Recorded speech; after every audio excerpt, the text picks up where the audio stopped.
मी Samidha.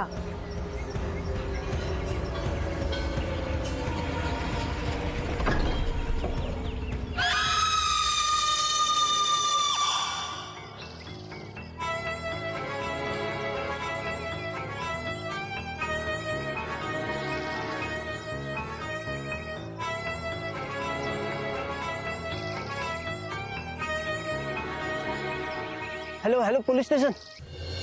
Hello hello. अहो तुम्ही range मध्ये यावं आधी. मी रेंज मध्येच आहे. हॅलो हा येते. अहो पप्पा सॉलिड टेन्शन आलं मला. अहो आज इंटर्नशिपचा शेवटचा दिवस आहे ना. हो नाही अजून काय बोलले नाही. बघू आता काय होईल ते. हा झालं की लगेच फोन करतो तुम्हाला. आणि वसईला आलो ना की मी मस्त पार्टी करू आपण. हा ठीक आहे. मम्मीला पण सांगा. हो हो नाही हो एक पप्पा थांबा जरा थोड्या वेळाने फोन करतो तुम्हाला. ठीक आहे हा चला ठेवतो. हे रुचिता काय झालं. अरे तू काय तोंडात लाऊडस्पीकर घेऊन जन्माला आलायस का. म्हणजे काय. अरे ऑफिस मध्ये सगळ्यांना कळलंय तू फोनवर काय बोलतोस ते. आणि आपण एका न्यूज चॅनल मध्ये इंटर्न्स आहोत. तारा मॅमचं तर सतत शूट सुरू असतं माहितीये. तुझ्या आवाजामुळे त्यांना डिस्टर्ब होत असणार आहात. फक्त साऱ्या मॅमना नाही हा अख्ख्या ऑफिसला डिस्टर्ब होतंय. त्यामुळे प्लीज जरा हळू बोलत जा. अरे ते सॉलिड टेन्शन आलं यार मला. आणि काय हळू बोलायला सांगते. हो Vasai boy.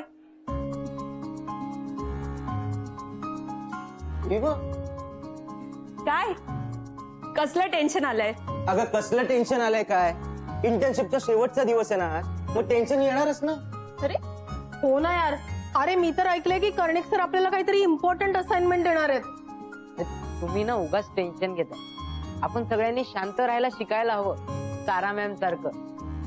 Keep calm and follow Sara ma'am. Right. झाला याचा जप सुरू. जाऊ दे ना तू चॉकलेट खा ना. हे तुझं उष्ट नको मला. अरे काय आहे. तुला उशीर का झाला यायला. अरे यार मला खूप ट्रॅफिक मिळालं. गार्गे आज इंटर्नशिपचा शेवटचा दिवस आहे ना. आणि आजच नेमकं उशिरा यायचं होतं तुला. आणि हे तुला माहिती आहे ना त्या संजय सरांचं सगळीकडे बरोबर लक्ष असतं. पण कधी येतं कधी जातं सगळं माहिती असतं त्यांना. कळतंय का तुला. सिरियसनेस कळतोय जरा. हो मला सिरियसनेस कळतोय. पण बिलीव्ह मी लवकरच निघाले होते. अरे सिरियसली खूप ट्रॅफिक होतं यार. So chill. ते रिक्षावाले पण नाही. राईट. कर्णिक सरांनी सगळ्यांना बोलवलंय.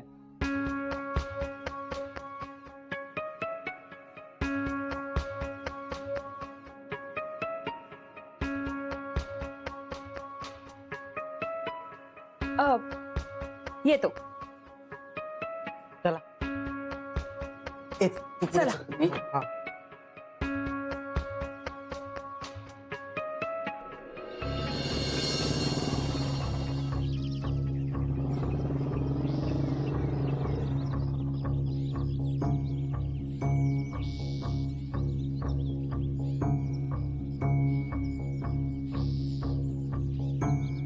काय परिस्थिती आहे. साहेब ती मुलगी अजून बेशुद्ध आहे. डॉक्टर तिला चेक करतात आणि फॉरेन्सिकचे काही माणसं पण आली.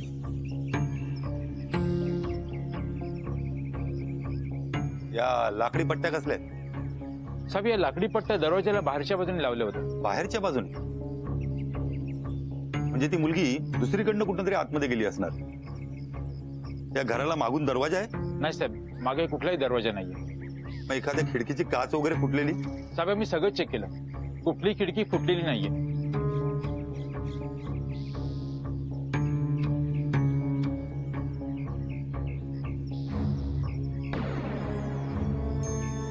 कदाचित या बाल्कनीतनं गेली असेल आतमध्ये. नाही साहेब, एकतर बाल्कनी खूप उंच आहे आणि बाल्कनीतून जाण्यासाठी एखादी उंच शिडी पाहिजे. आम्ही सगळीकडे तपास केला पण एखादी शिडी किंवा तसं काही साधन मिळालं नाहीये. बर, आजूबाजूला चौकशी केली? चौकशी केली साहेब, पण कोणीच काही बघितलेलं नाहीये. मलाच काही माहिती नाहीये. दरवाजा बंद, खिडकी फुटलेली नाहीये, बाल्कनीतनं पण जागा नाहीये. मग या 4 भिंती असलेल्या घरामध्ये ती आतमध्ये शिरली कशी? साहेब तेच कळत नाही आम्हाला पण. एक काम करा शिंदे, तुम्ही परत नीट तपास करा. काही खुणा मिळतात का बघा. ठीक आहे साहेब. ठीक आहे.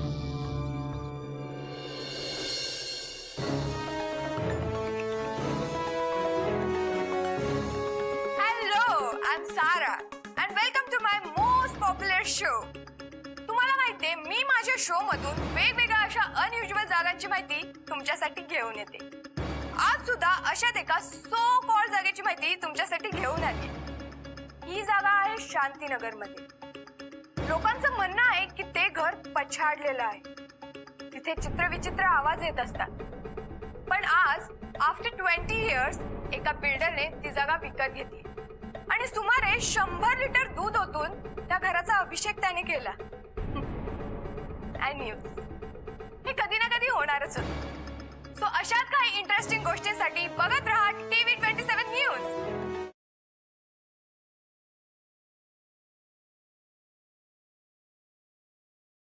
सो तुम्हाला आयडिया आहेच की आपला हा चॅनलवरचा शो म्हणजे साराचा शो सर्वात जास्त फेमस आणि सर्वात जास्त व्ह्युअर्स असलेला शो आहे. हो हो सर, एकदम जबरदस्त शो आहे. मग आता मला सांगा की अशा पद्धतीची बातमी तुम्ही कशी प्रेझेंट कराल? सर मी सांगू सर.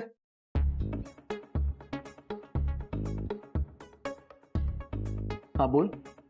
सर म्हणजे ना, सगळ्यात आधी तर मी त्या शोचे ना भारी प्रोमो चालवले असते. For example?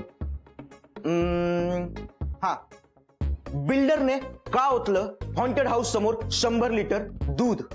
काय आहे त्या घरामागचं रहस्य? मग सर साप साप साप असे 2-4 हॉन्टेड हाऊसचे फोटो टाकले असते आणि मागे ना असं सायलेंट आणि हॉरर असं म्युझिक टाकलं असतं. सर लोकांनी तो प्रोमो काय डोक्यावर घेतला असता माहितीये? डोक्यावर. बर, ठीक आहे, बस. Thank you sir. रुचिता, तू काय केलं असतं? तर सिंपल आहे. मी आपल्या चॅनलच्या पॅनलवर अशा एक्सपर्ट्सना बोलवून चर्चा घडवून आणली असते. म्हणजे असे मोठे मोठे गेस्ट चर्चेला आले ना की खूप चांगली व्ह्युअरशिप मिळते आणि चर्चा सुद्धा होते. बर, ठीक आहे.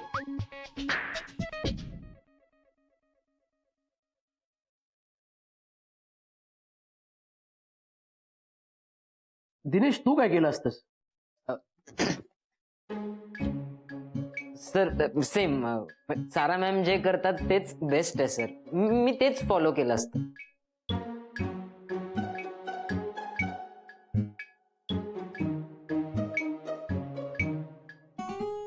बर बर, बस खाली.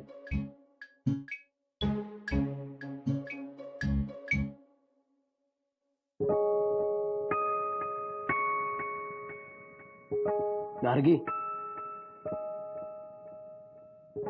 गार्गी, तुला काही बोलायचं आहे का? नाही सर.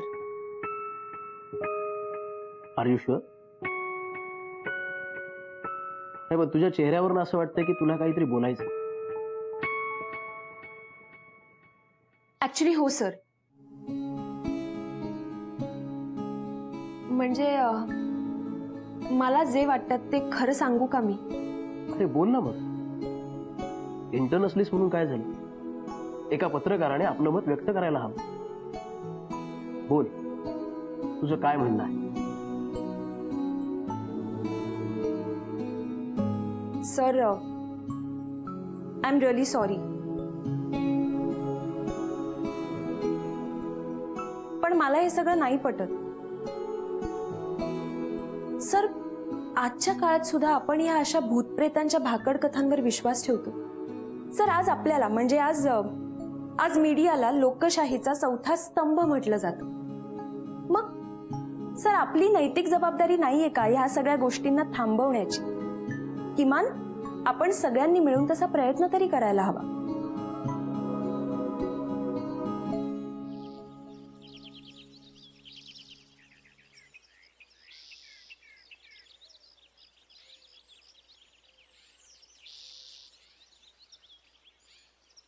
काय रे, हे एवढ्या पट्ट्या लावतात?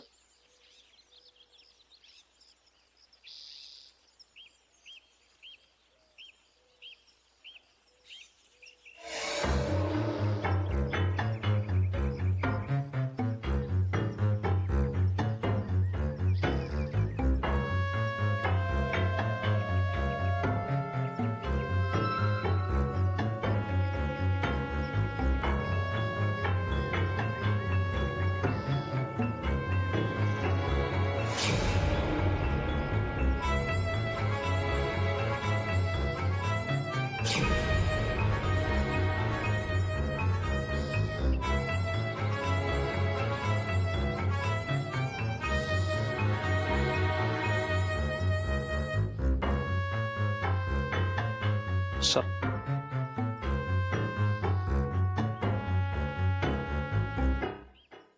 काय सिच्युएशन? सर, आम्ही इथे आलो तेव्हा खूप अंधार होता. या तिथे टीव्ही पाशी बेशुद्ध पडलेल्या होत्या. आम्ही त्यांना उचलून इथे ठेवलं. डॉक्टर, कंडिशन कशी आहे? बराच वेळ झाला यांना शुद्ध नाहीये. माझे प्रयत्न सुरू आहेत, पण मेडिकेशनला काही रिस्पॉन्ड करत नाहीयेत. इंजेक्शन पण दिलं त्यांना. अंगावर काही जखमा? नाही, मी चेक केलं, अंगावर एकही विरळ नाहीये. आता ॲम्ब्युलन्स बोलवली आहे, त्यांना मी ऍडमिट करतोय. ठीक आहे. ओके, आता तुम्ही याच व्हिडिओचं उदाहरण घ्या ना. 100 लिटर दुधाने अभिषेक केला. आज तुम्हाला सुद्धा आपल्या समाजाची परिस्थिती माहिती आहे सर. सर, इथे साधं पाणी सुद्धा अनेक लोकांना मिळत नाही, तिथे इतकं लिटर दूध वाया घालवलं. या दुधाने कितीतरी लहान मुलांची पोटं भरली असती. अर्थात आता तुम्ही असं विचाराल की मग काय करायचं? अभिषेक करायचा नाही का? तर नाही, तसं नाहीये. जरूर करा, पण अगदी 2 चमचे पाण्याने जरी अभिषेक केला ना तरी सुद्धा तो देवापर्यंत पोहोचतो आणि कुठलाही देव नाराज नाही होत. सर, बेसिकली मला फक्त एवढंच म्हणायचंय की ह्या सगळ्या गोष्टी ज्या समाजात होत आहेत ना त्या मला थांबवायच्या आणि मुळात ही अंधश्रद्धा आहे हे मला प्रूव्ह करायचं आणि मी हा प्रयत्न नक्की करणार सर.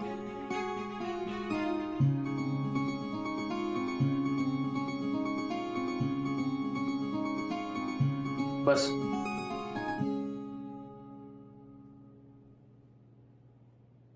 आता ही इंटर म्हणून तुम्हा चौघांची शेवटची असाइनमेंट असेल. सर, पण म्हणजे नक्की काय करायचं सर? म्हणजे असे अनेक ठिकाण आहेत की ज्या ठिकाणी लोक काही ना काही कारणांमुळे जात नाहीत. तुम्हाला अशा ठिकाणी जायचं आणि तिथली रियालिटी चेक करायची.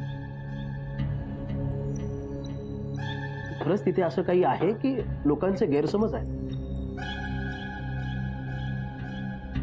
पण सर, हे सगळं कधी करायचंय? उद्यापर्यंत तुम्हाला ही असाइनमेंट सबमिट करावी लागेल आणि याच असाइनमेंटवर तुमचं पुढचं भवितव्य ठरेल. All the best. Bye. Thank you sir.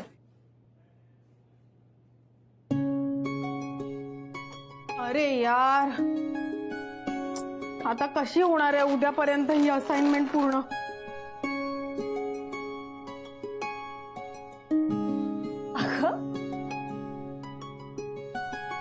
I agree, वेळ कमी, पण प्रयत्न करून बघायला काय हरकत आहे?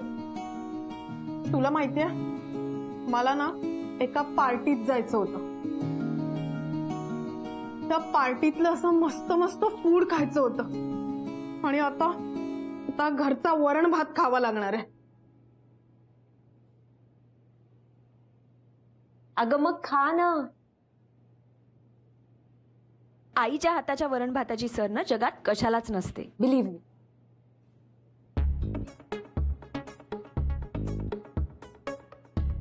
हो ना दिनेश, बरोबर ना? हा हा हा हा हा. तुम्ही खात बसा वरण भात, मी चाललोय सारा मॅमला भेटायला.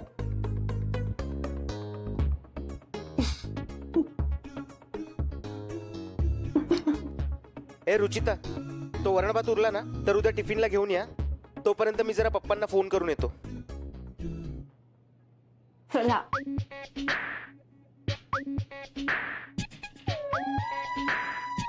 ओए चला, जास्त टेन्शन घेत बसू नको. मी तुला सांगू का, थोडा विचार कर, काहीतरी छान सुचेल बघ. आता काय दुसरा काय ऑप्शन आहे? चला.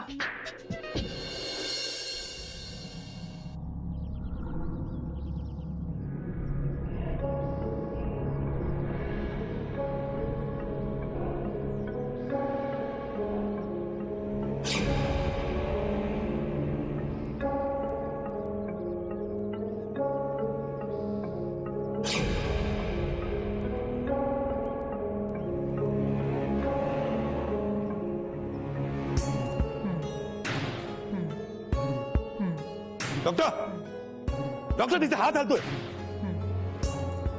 Madam, madam.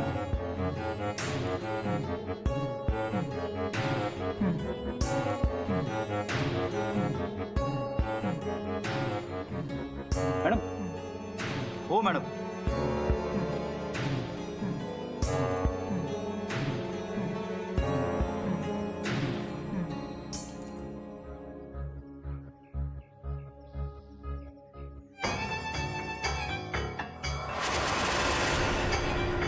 गार्गी,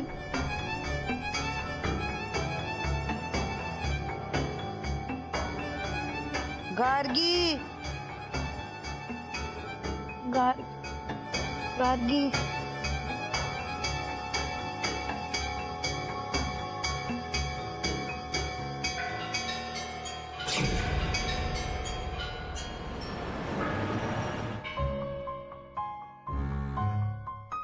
हा पप्पा, आता शेवटची असाइनमेंट दिली आम्हाला.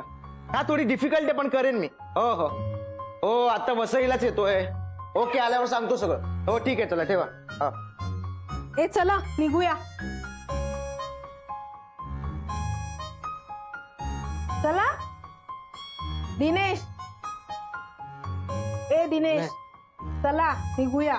अगं मी आपल्याला असाइनमेंट दिल्यात ना, त्याची तयारी करतोय. ही अशी फोनवर? हो, मी ना सारा मॅमचा शो बघतोय. त्यांनी जसं केलं ना तसंच करणार, एकदम सेम, आणि मग ही असाइनमेंट कम्प्लीट करणार. सॅड्रिक, तू कशी करणार आहेस तुझी असाइनमेंट? अरे आमच्या वसईमध्ये सगळं काही होऊ शकतं. तू बघच उद्या काय शूट करून आणतो ते. चांगलंय. मी काही एक्सपर्टशी बोलणं केलंय, उद्या पॅनलवर चर्चा भरवणार आहे. वा, चांगली आयडिया आहे.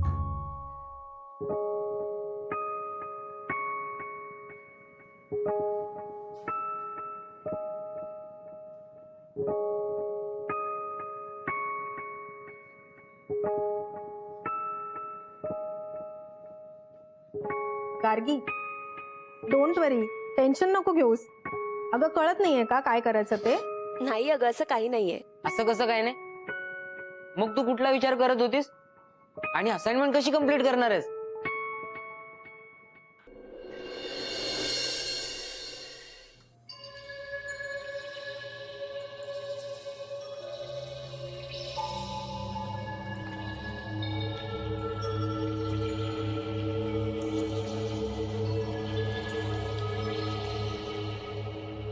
हार्टबीट्स आणि पल्स रेट दर 1-1 तासांनी नोट डाऊन करा आणि मी ज्या काही मेडिसिन्स दिलेत त्यांचा फॉलोअप घेत जावा. ठीक आहे?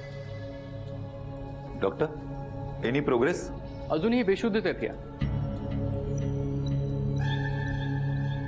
त्यांच्या सर्व टेस्ट केले आहेत, पण उद्या टेस्ट रिपोर्ट आल्यानंतरच कळेल की नेमकं ह्यांना काय झालंय. बाकी बीपी आणि बाकी सगळं नॉर्मल आहे. ठीक आहे. हे बघ सगळं नोट डाऊन करते आणि मला रिपोर्ट देतात त्या गोष्टींची.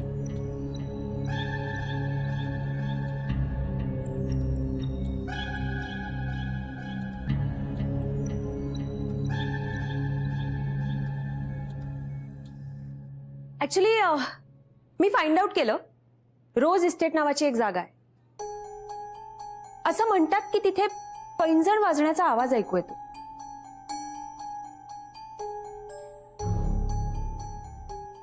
हे मी पण ऐकलंय. एक्झॅक्टली.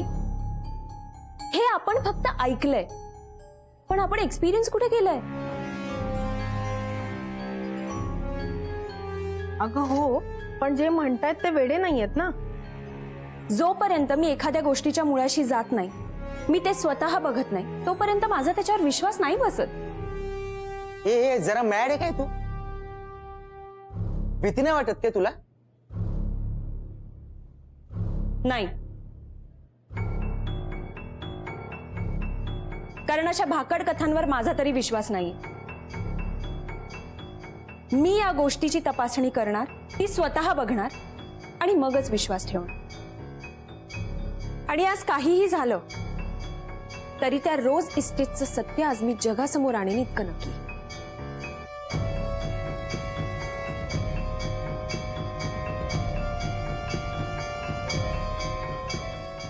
एनिवेज तू काय ऐकणार नाहीस. चला निघूया, उशीर होतोय. हो चल चल.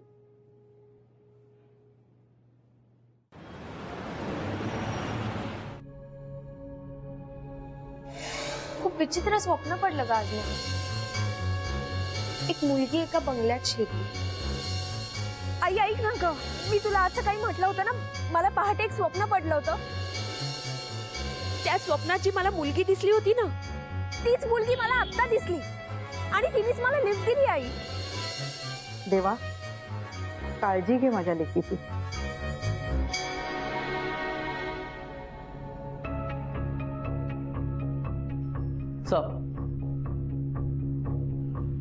काय इन्फॉर्मेशन आहे पाटील? साहेब, या मुलीचं नाव समित आहे आणि जे आयडी मिळालंय त्यावर दिल्लीचा पत्ता आहे. अच्छा, म्हणजे ती दिल्लीला राहते तर? बहुतेक असावी. अच्छा, त्याच्या फॅमिलीबद्दल काय माहिती मिळाली? साहेब, तपास चालू आहे. जो पाटील, तुमचा सिनियर आहे मी. लोकांना देतात तशी उत्तरं मला देऊ नका. तपास चालू आहे, मला सुद्धा माहिती आहे. मला लवकरात लवकर त्यांच्या फॅमिलीची माहिती पाहिजे. साहेब, बाईकचा नंबर ट्रेस करायला सांगितलंय, लवकरच माहिती मिळेल. लवकर म्हणजे कधी? आता 2-4 दिवसात. 2-4 दिवस? पाटील, तुमची सर्व्हिस किती वर्ष झाली हो? साहेब, 15 वर्ष झाली. मग एवढीशी इन्फॉर्मेशन मिळवायला तुम्हाला 2-4 दिवस लागतात? अरे म्हणून सांगत असतो, पोलिसात पोलिसासारखे वागा. मला उद्याच्या उद्या सगळी इन्फॉर्मेशन हवी आहे. हो साहेब. सर, बोला मोरे. सर, मी मृत्युंजय बंगल्याची माहिती काढली आहे. त्यापैकी हे फोटो आणि ही डायरी. तर मी आजूबाजूच्या लोकांकडून माहिती काढण्याचा प्रयत्न केलाय, पण कोणी काही सांगायला तयार नाही. पण या बंगल्यात काहीतरी विचित्र घडतंय असं काही लोकांचं म्हणणं आहे. पाटील, ती मुलगी काय नाव घेत होती? साहेब, गार्गी. गार्गी. मोरे, या गार्गीचा आणि या मुलीच्या फॅमिलीचा लवकरात लवकर आपल्याला तपास करायचा. सगळीकडे फोटो सर्क्युलेट करा. अजय तर वायरलेसचा सुद्धा इन्फॉर्मेशन द्या.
अचानक काय झालं?